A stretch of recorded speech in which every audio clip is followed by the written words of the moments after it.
Maksud Allah memberi kita harta yang berlebih itu bukan untuk bermewah-mewahan. Maksud Allah memberi kita harta yang berlebihan untuk dikirimkan ke akhirat. Ya. Kalau kita membantu orang miskin, kita sedang membantu memperbaiki dunia mereka, tapi mereka sedang membantu memperbaiki akhirat kita. Nah, jadi hadirin sekalian, simple life, simple problem. Kalau sederhana kehidupan kita, insya Allah tenang hati kita. Nih, kalian semua teman-teman ya, kalau sudah bebas dari kredit mengkredit, ribawi, nggak ada lagi cicilan-cicilan. Welcome to the peaceful life. Selamat datang dalam ketenangan, kebahagiaan hidup. Ternyata memang benar, dunia ini hanya indah sebelum dimiliki. Makanya lebih baik nggak usah dimiliki, Pak, biar indah terus. Itu rahasia dunia. Dunia ini hanya indah sebelum dimiliki. Kalau sudah dimiliki biasa-biasa aja. Ya. Antum menghayal lihat perempuan cantik. Oh, ini kalau aku nikah ini aku bahagia nih. Coba aja, Pak. Perempuan tuh, Pak, mohon maaf nih ibu-ibu ya, mohon maaf tanpa merendahkan perempuan, karena saya juga istri saya perempuan, anak perempuan, nah, terus ibu saya juga perempuan, nggak merendahkan perempuan, tapi ini rahasia sebetulnya.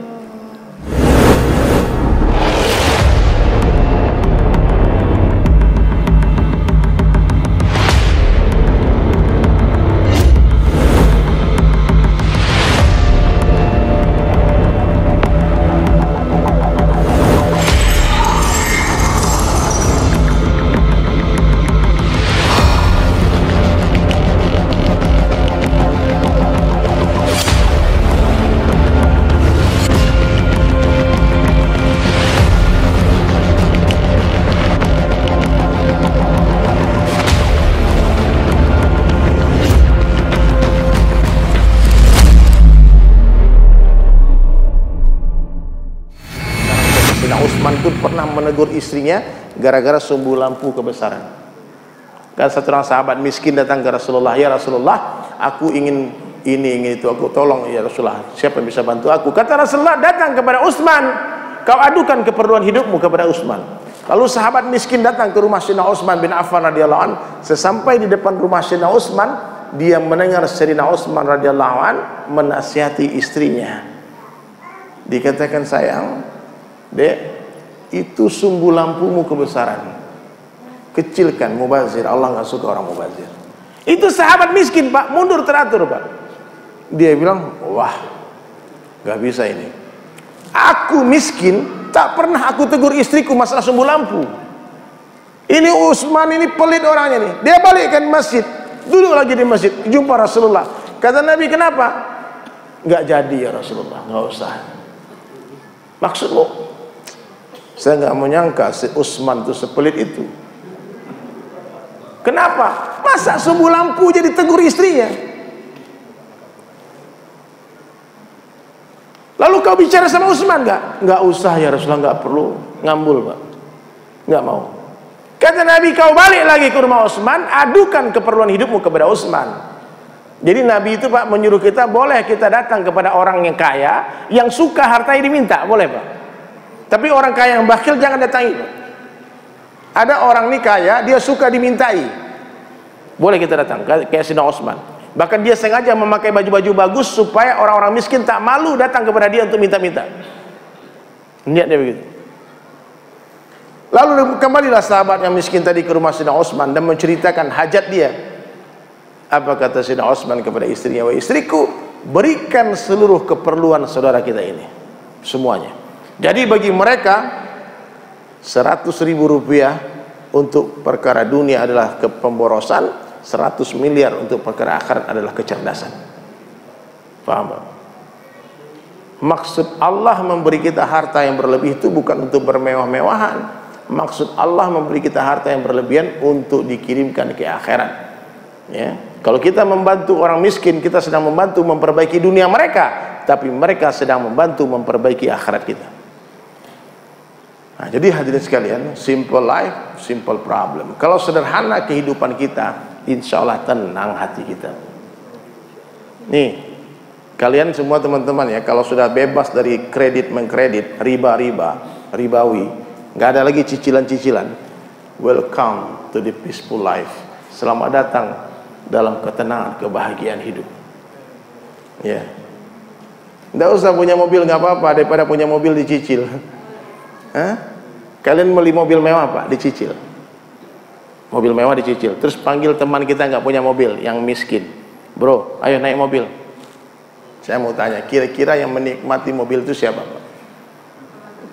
Kawan kita yang miskin tadi Pak. Waduh Pak, Masya Allah. Gila nih bro. Setiap jengkal mobil kita Pak dicium sama dia. Wangi kali mobilmu nih. Terus dia lihat di atas, ini apa ini? Itu sunroof. Bisa buka ya? Dibuka Pak, dia masuk kepala ke atas Pak. Wih, kayak Ustaz Somad aku katanya. Kayak Prabowo katanya. Dada-dada gitu. Dia bahagia naik mobil mewah kita Pak. Tapi yang punya mobil Pak suntuk. Karena 2 hari lagi cicilan masuk. Bodoh Pak. Hah? Yang menikmati mobil mewah itu bukan orang yang punya mobil, tapi yang nggak punya mobil. Ternyata memang benar dunia ini hanya indah sebelum dimiliki. Makanya lebih baik nggak usah dimiliki Pak, biar indah terus. Nih, serius. Ya, saya juga begitu pengalaman dulu Pak. Saya dulu sebelum punya mobil Alphard, saya punya Pak, bukan pamer itu. Allah kasih, bukan karena saya kaya, tidak. Allah kasih hantarkan mobil itu. Kemudian hadirin mulia, pertama membawanya enak, saking enaknya kami nggak nyaman Pak, terlalu enak.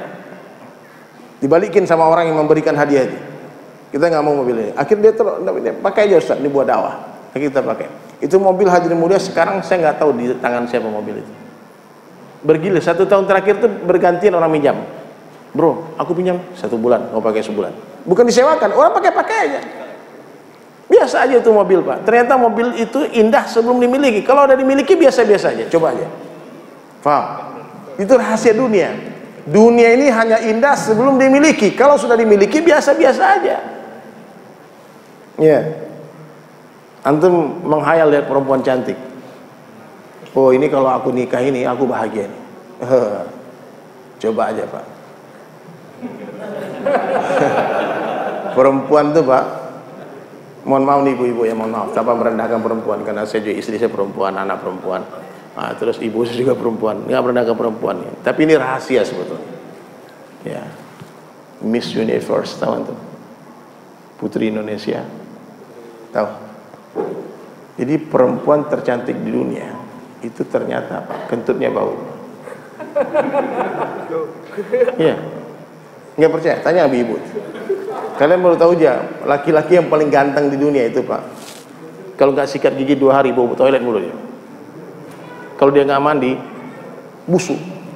Itu dunia. Makanya dunia ini Pak, semakin dekat kita dengan dunia, semakin terlihat kekurangan-kekurangannya. Beda dengan Allah. Ketika kita semakin dekat dengan Allah, semakin terlihat kesempurnaannya.